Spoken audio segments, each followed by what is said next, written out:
Salut à toi YouTube, j'espère que tu vas bien.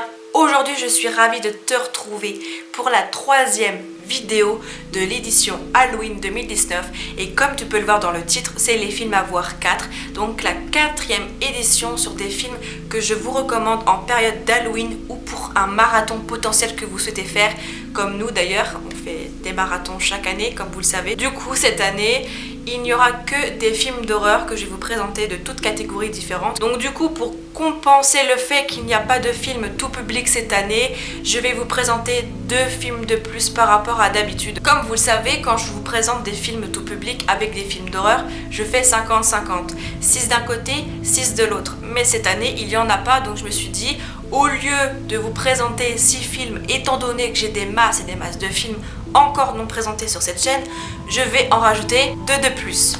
Cette année, il n'y a que 8 films d'horreur que je vais vous présenter, il n'y a pas de film tout public, j'ai fait le tour de ce que je possédais chez moi. J'espère que la vidéo vous plaira.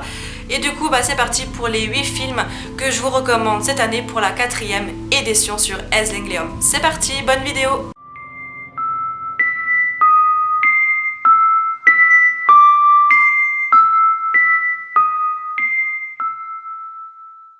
Alors, petite parenthèse, désolée, ouais, je sais, la vidéo est censée commencer avec le premier film, mais j'ai envie de vous faire une petite parenthèse pour vous donner une petite information concernant la manière d'où je vais tourner cette vidéo.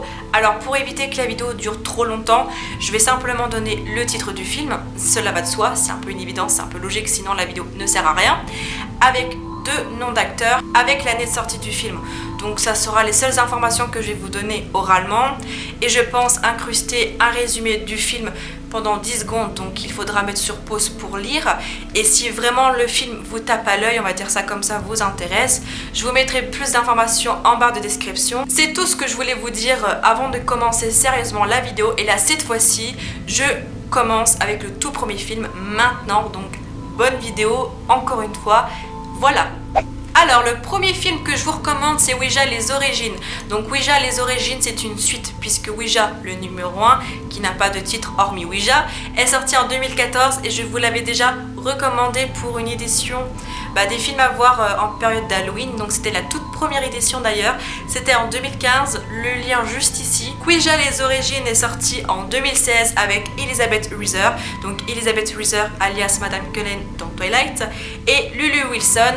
Donc Lulu Wilson, vous pouvez aussi la retrouver dans Annabelle 2 et si je dis pas de bêtises, ouais si c'est ça, non je dis pas de bêtises, et Délivre-nous du mal également. Annabelle 2 je l'ai déjà recommandé, c'était l'année dernière je crois. Et j'avais aussi recommandé Délivre-nous du mal, si je dis pas de bêtises, également lors de la première édition.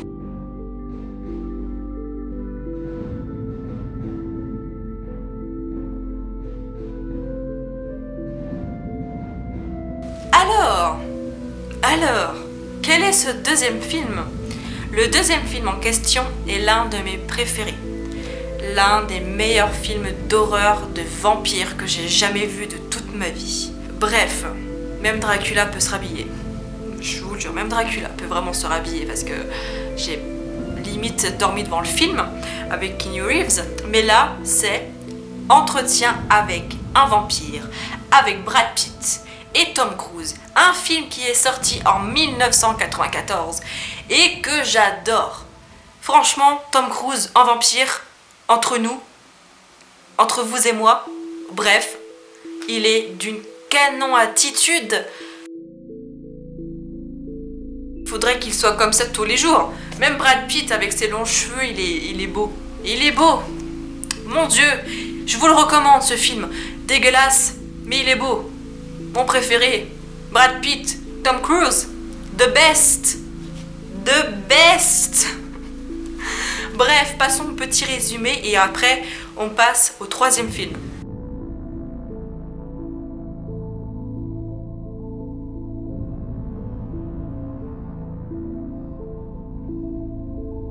Le troisième film que je vous recommande, c'est En quarantaine 1 et 2. Donc le deuxième En quarantaine, il y a comme second titre Terminal ou Le Terminal, enfin bref. En quarantaine 1 et 2. En quarantaine 1 est sorti en 2008 avec Jennifer Carpenter et Jay Hernandez. Et En quarantaine 2, entre parenthèses Terminal, est sorti en 2011 avec Josh Cook et Mercedes Mason. Je sais pas du tout comment ça se prononce, mais voilà. C'est deux films que je vous recommande aussi également. Dégueulasse, mais je vous le recommande.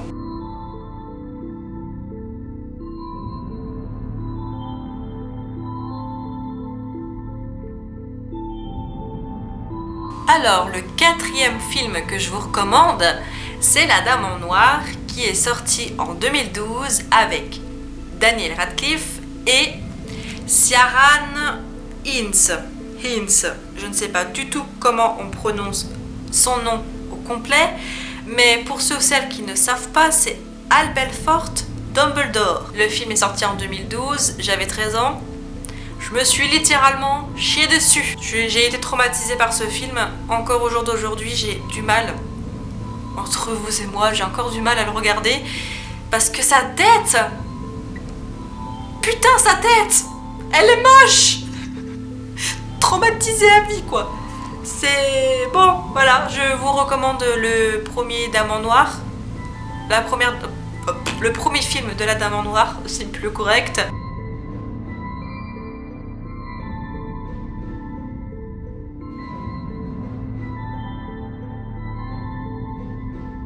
Alors, le cinquième film que je vous recommande, c'est L'exorcisme d'Emily Rose. Donc, c'est un film démoniaque. Hein, donc, voilà, rien qu'avec le titre, tu devines ce que c'est. Hein.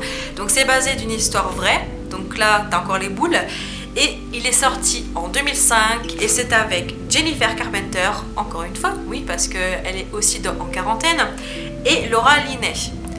Donc voilà, j'espère que le film vous plaira. Moi, je me fais pipi dessus quand je le regarde, je suis traumatisée, je ne dors pas de la nuit après. Sur le coup, t'as pas peur, c'est après, dans le noir, quand t'es dans ta chambre seule, quand tu cogites, tu te dis « Maman, au secours !» Non mais c'est vrai, hein, je vous jure.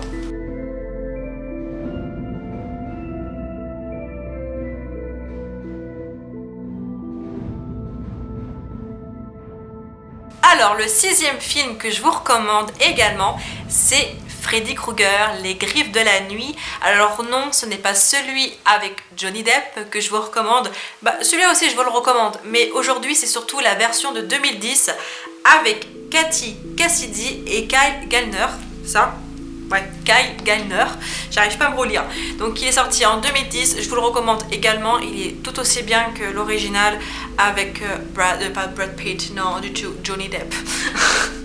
Pourquoi Brad Pitt? Bah oui, j'ai Brad Pitt en tête du coup à cause d'entretien avec un vampire, bref. Je suis possédée par lui.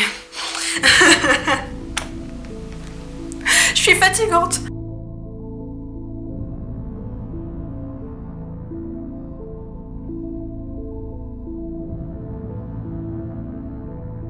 Alors, le septième film que je vous recommande, c'est pas un film encore une fois, même pas deux comme en quarantaine, mais 3 films. C'est une trilogie, donc c'est la trilogie The Grudge. Alors The Grudge, c'est une bonne trilogie. Bon, le 3, moyen, mais il est pas mal quand même. Je préfère amplement le 1, le 2, ça va, enfin, c'est une bonne suite.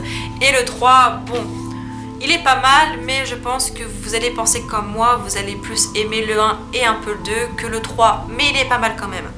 Donc The Grudge 1 est sorti en 2004 avec Sarah Michelle Gellar, alias Buffy Summers, et Jason Beer, alias Max Evans dans Roswell. The Grudge 2 est sorti en 2006 avec Amber Tamblyn et Ariel Kebel. J'ai un peu de mal à me relire, c'est horrible comment j'écris comme un cochon. Et The Grudge 3 est sorti en 2009 avec Shawnee Smith, j'arrive jamais à le dire correctement, Smith, voilà, à la française, et Joanna Brady, bref, Joanna Brady. Donc voilà pour les 3 films. Donc c'est vrai que c'est des 3 bons films. Le 3, bon, voilà, mais je l'aime bien, hein, mais c'est vrai que le film que je préfère le plus, c'est le 1, parce que c'est le premier, évidemment. Pas parce qu'il y a Sarah Michelle Gellar dedans avec Jason Beer, hein, mais The Grudge 2 est pas mal aussi. Je crois que c'est le 2 qui est un peu dur à suivre, il faut être bien concentré parce que ça se passe sur 3 époques différentes, on va dire ça comme ça, sur 3 années différentes. Un coup on est dans le passé, un coup on est dans le présent, un coup on est dans le futur. Enfin, il faut apprendre à suivre ce Code 2.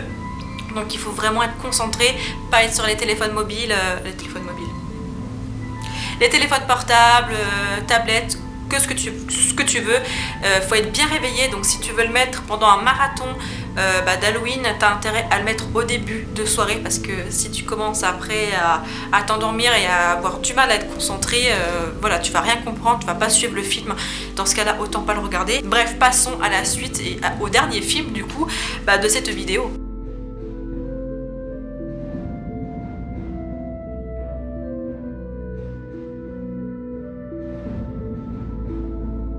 Et enfin, le 8e et dernier film que je vous recommande, c'est Conjuring 2, le cas Enfield. Donc c'est un film qui est sorti en 2016 avec Patrick Wilson et Vera Farmiga.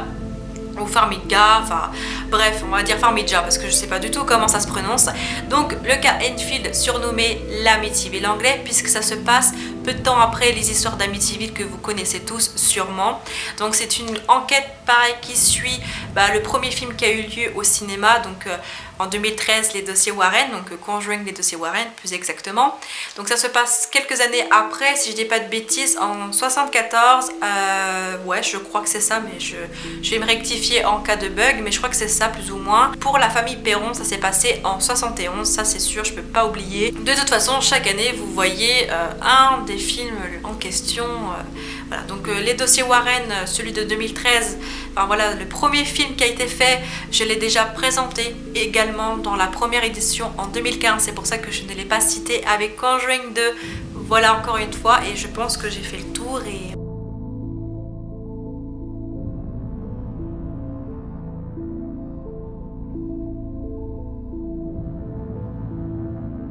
Donc voilà, c'est la fin de cette vidéo en souhaitant qu'elle t'ait plu. J'espère également t'avoir fait découvrir certains films.